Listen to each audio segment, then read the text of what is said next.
Listen carefully. She didn't fall out of love. She never stepped in. I'm looking at a calendar invite right now, sitting in my client files. Title, Focus Block, Do Not Book. Repeats every Friday, 6 to 9 p.m., marked private since month 1. Been running for 14 months straight. In the next few minutes, I'll give you 5 signs you missed, plus the exact phrases, messages, and places that blow the lid off the story. If you value truth over comfortable lies, hit that like and hype buttons immediately.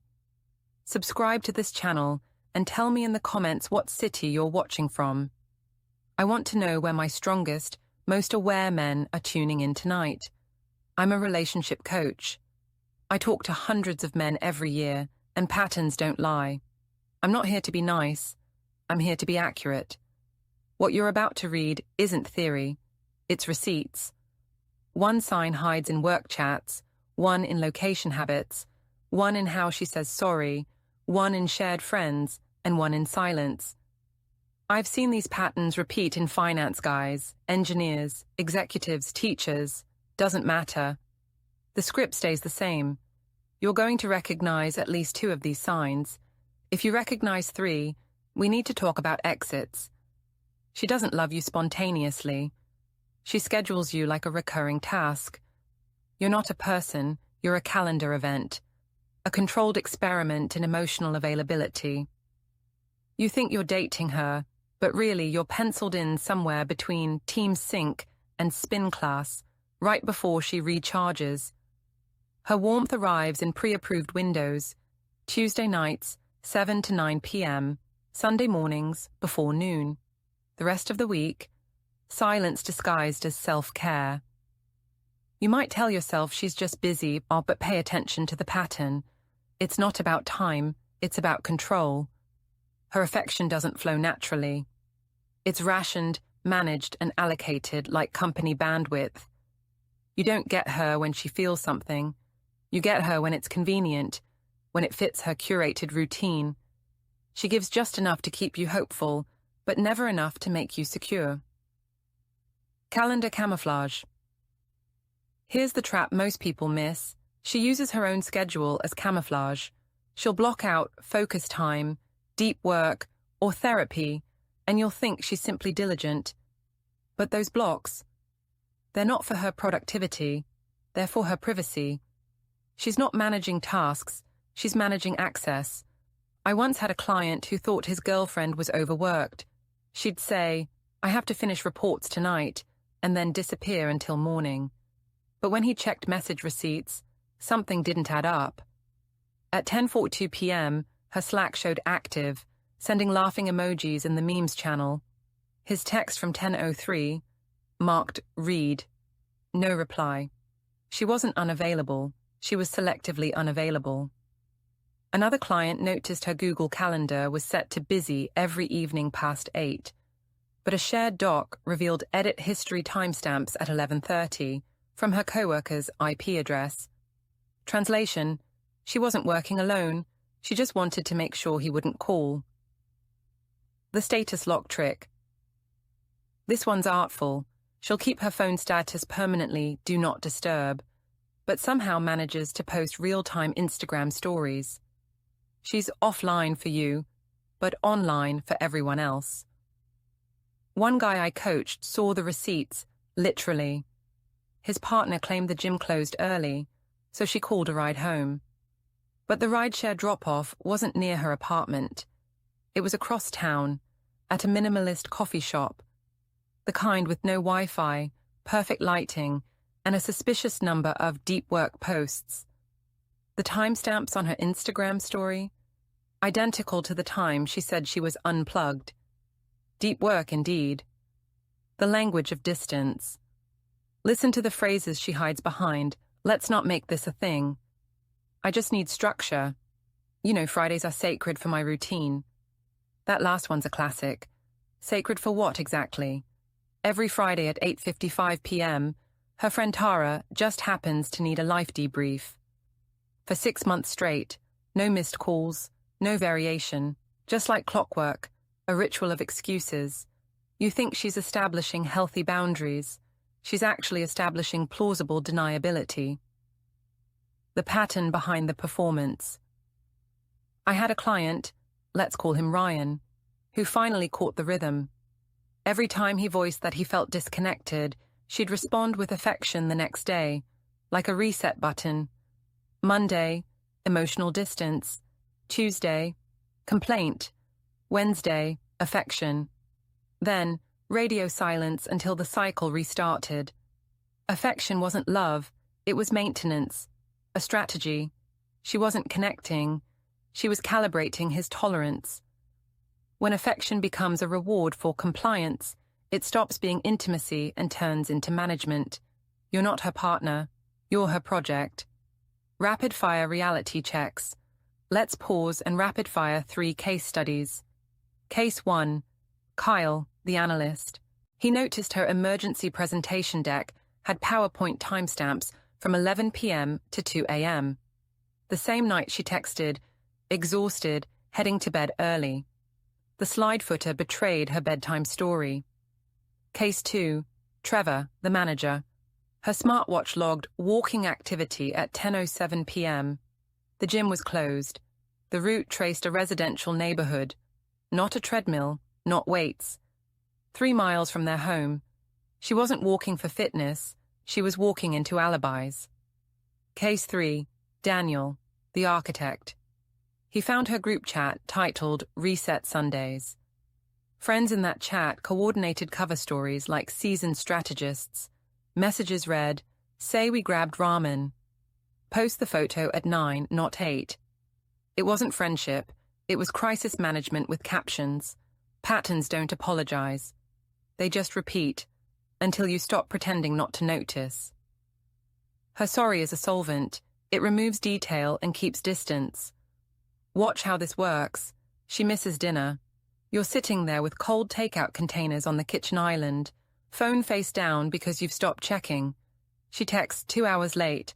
"My bad, crazy sprint. You good?" Notice what's missing. No acknowledgement of what she missed. No mention of your time.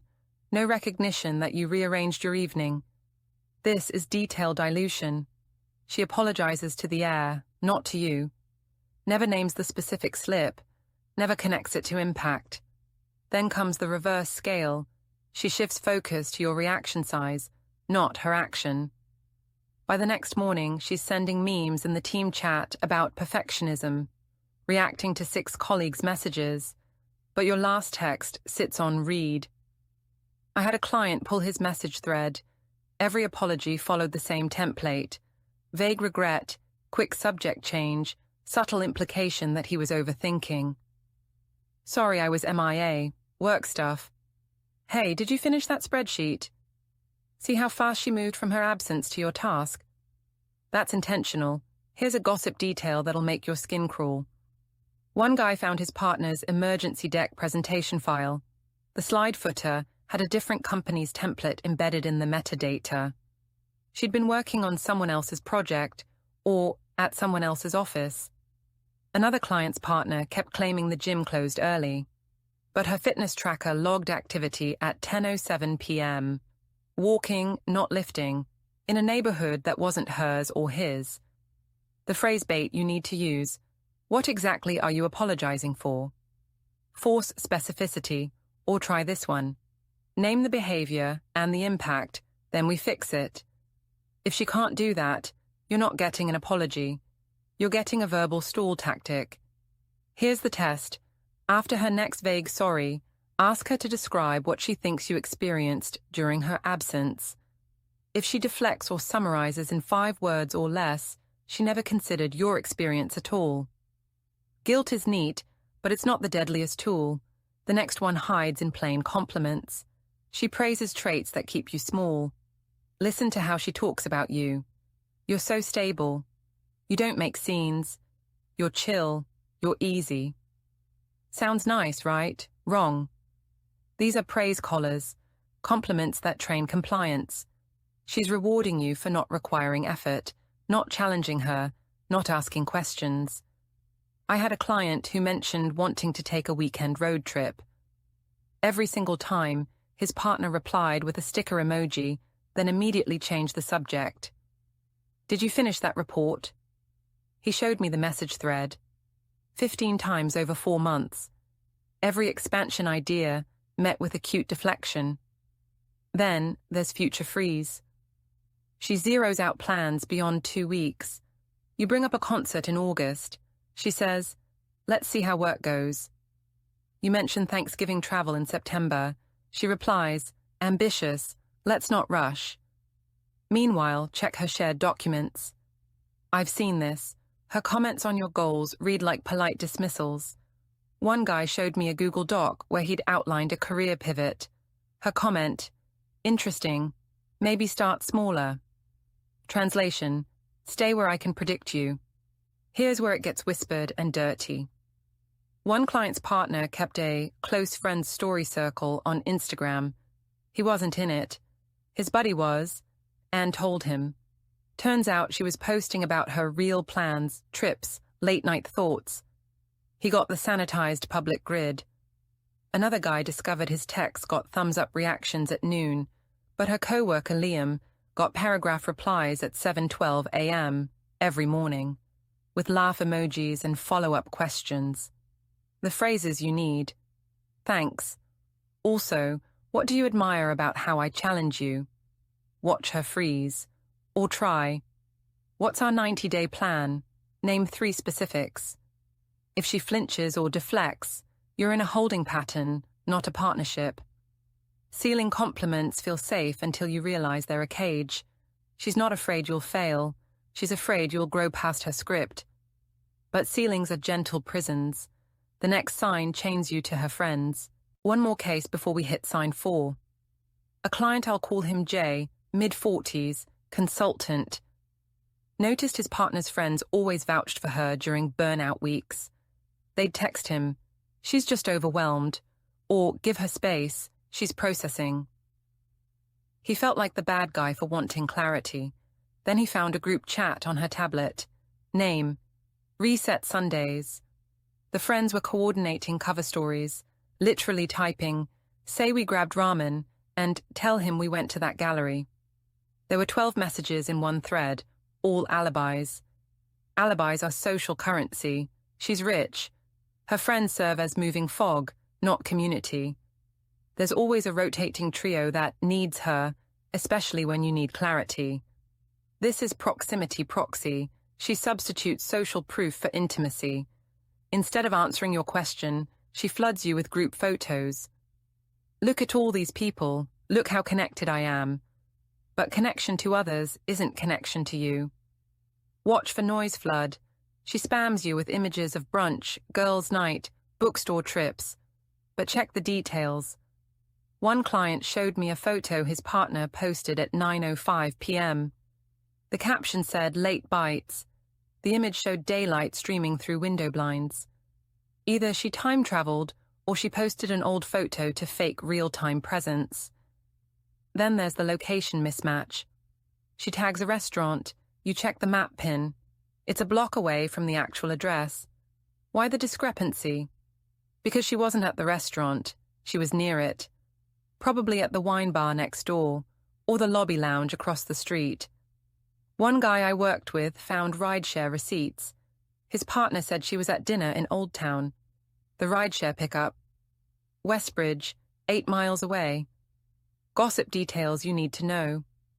One client's partner had a friend named Maya who always said we're already out before he could suggest joining. Always. Like she was running interference.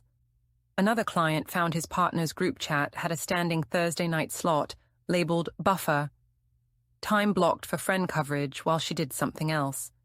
The phrases that cut through fog. Great, loop me in. I'll meet you there at 8:30. Say it with a smile. If she panics or suddenly the plans change, you've got your answer. Or try this nuclear option. Send me the location that's in your map history right now. If she hesitates or gets defensive, ask yourself why transparency scares her. Friends should be bridges to her world, not walls around it. If you've never met them in relaxed, unscripted settings, if every interaction feels managed, she's not sharing her life. She's managing your access to it. But even cover stories get tired. The last sign is quieter than a lie. The quiet has choreography. She disappears at the same times. Returns with the same phrasing. This is latency lullaby. Message delays trained to lower your standards. You used to expect replies within the hour. Now you're grateful for anything within 4 hours. She's recalibrated your expectations without a single conversation. Pull your message log. Check the timestamps. I'll bet you find patterns. Replies at 9:17, 10:47, 12:02. Like clockwork. One client did this analysis and found his partner replied at precise intervals that matched someone else's work breaks. Not hers, someone else's schedule. Then there's reset rhetoric. She re-enters every silence with the same script. Let's reset, clean slate. It sounds generous, but it's erasure. She's asking you to forget the pattern, not address it. She doesn't want to fix the disconnect. She wants to undo your memory of it. I had a client who found his partner's notes app open on her tablet. There was a pre-written paragraph, word for word what she'd texted him 3 separate times after going silent. Copy, paste, send. Another guy discovered a muted thread on her phone under a folder called Archive. Thread name, Plan B.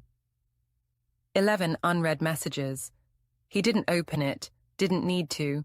The name told the whole story. Gossip details. One partner accidentally sent a voice note that started mid-sentence. Anyway, just say you were at, oh wait. Then 3 seconds of silence. Then, hey babe, sorry I missed your call earlier. She'd been coaching herself on what to tell him, recorded it by mistake. Another client found his partner kept a spreadsheet of date windows, times she was expected to be unavailable and needed an excuse ready. The phrases you need, patterns aren't accidents. What pattern are we in? Force the big picture conversation, or this one. Before we reset, summarize the last 3 misses. What changes by Friday? If she can't answer or gets irritated at the question, she's not interested in change. She's interested in your continued tolerance. Silence is not absence, it's choreography. And you've been the audience long enough. What you do now. Here's your rapid-fire checklist. If 3 or more apply, you're not paranoid. You're finally paying attention. Private calendar blocks overlapping your dates, apologies without nouns, compliments that reward smallness, friends as fog, not bridges, silence that repeats like a schedule. Let me reframe this for you. You weren't unlovable. You were unprofitable to her plans. She didn't leave because you weren't enough.